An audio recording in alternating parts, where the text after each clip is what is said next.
Assalamualaikum warahmatullahi wabarakatuh. Pada kesempatan kali ini, Ibu akan menjelaskan bab offer and suggestion. Tapi kita bahas yang suggestion terlebih dahulu.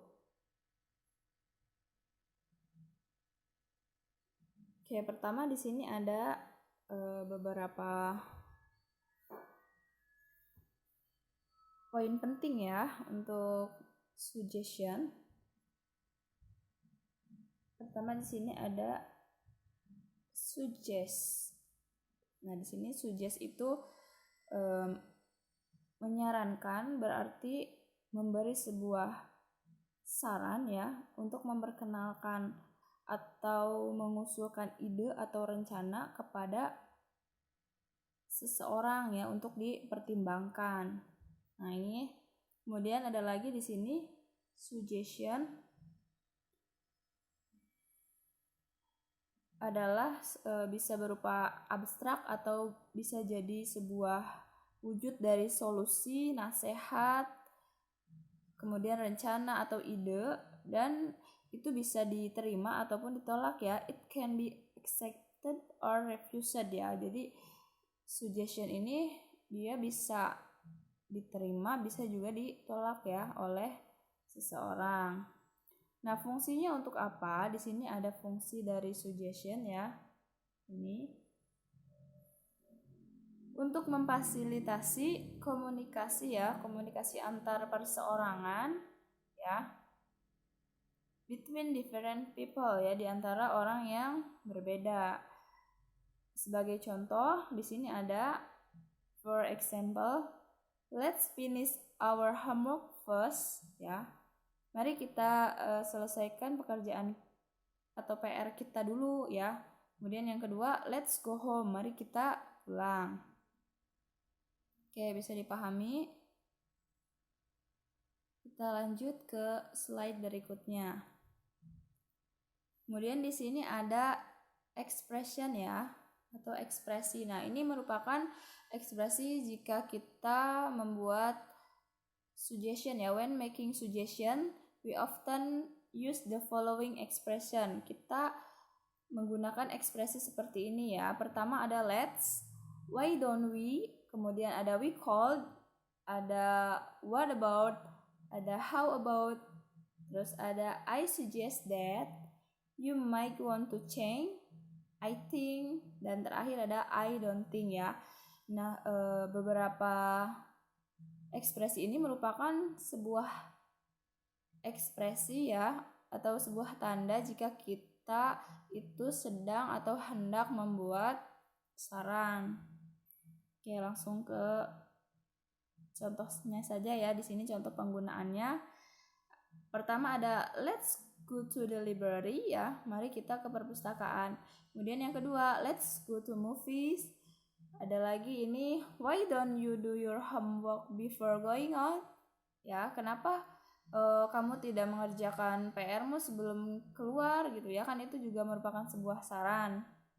Kemudian ada we call it at home today ya, kita makan di rumah aja hari ini gitu. Terus ada lagi what about eating at the new place ya, gimana kalau kita makan di tempat baru, itu juga saran ya. Kemudian ada how about going to same place first, ada I suggest that we call it a day, atau you need to change your sleeping habits ya. Di sini ada saran kamu harus merubah kebiasaan tidurmu. Misal kamu selama masa pandemi ini kebiasaan tidurnya jadi berubah ya, jadi sering tidur pagi, bangun siang ya. Nah, itu kebiasaan yang buruk ya, bisa menimbulkan kurangnya daya ingat ya, atau bisa membuat seseorang jadi malas ya. Kemudian ada lagi I think you should go and meet her ya. Saya pikir kamu harus pergi dan menemui dia. Kemudian terakhir ada I think we should do it this way. Oke. Next. Nah, di sini ada struktur ya. Kalau di bahasa Inggris itu, kalau misalnya kita mau membuat kalimat bahasa Inggris juga bahasa Indonesia ya, tentunya ada strukturnya, urutannya dulu. Mulai dari subjek, verb, that, dan objeknya. Oke, yang pertama ketika subjeknya I ya, di sini kata verbnya suggest. Kemudian objeknya he clean his room ya.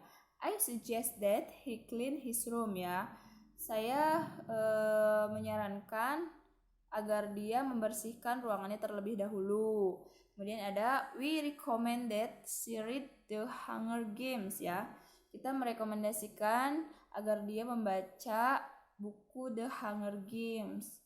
Kemudian ada I propose that a report should be sent in ya.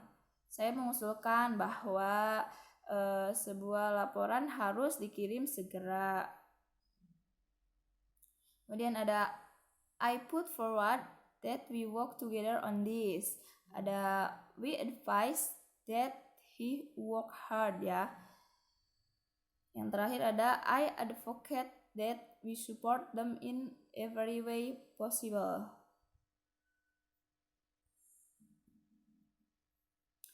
Nah, selanjutnya ada respon ya ketika kita mendapatkan sebuah saran.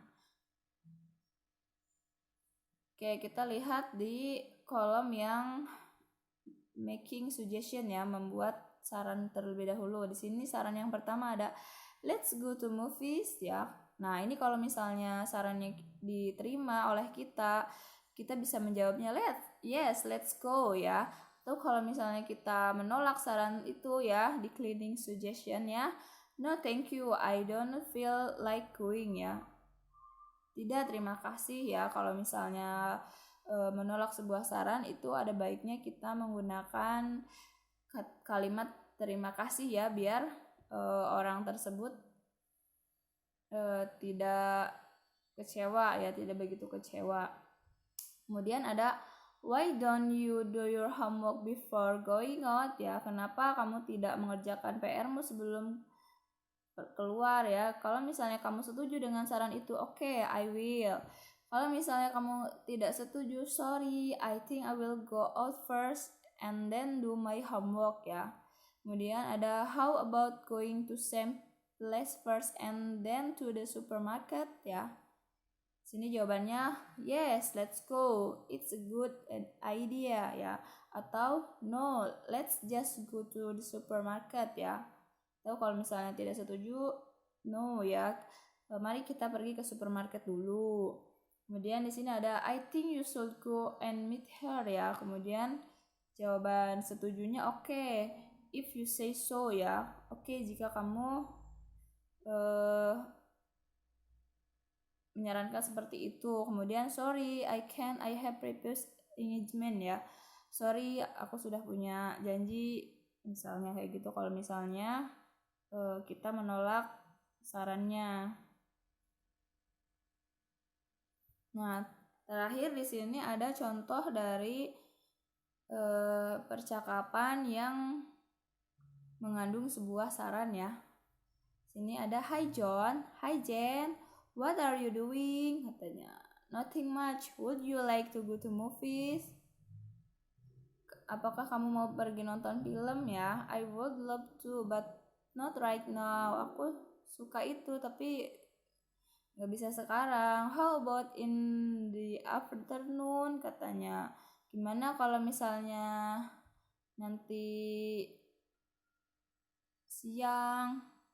Great, what movie do you want to watch? Katanya gitu, kata si John. Let's watching Ring. I would rather not. I'm not much into horror movies ya. How about Peanuts? Jadi si John ini katanya gak suka nonton film horor gitu ya. Okay, let's go. When do you want to go?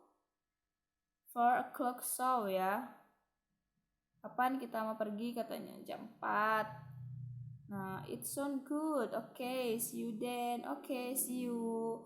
Nah, itu tadi merupakan percakapan yang banyak mengandung saran-saran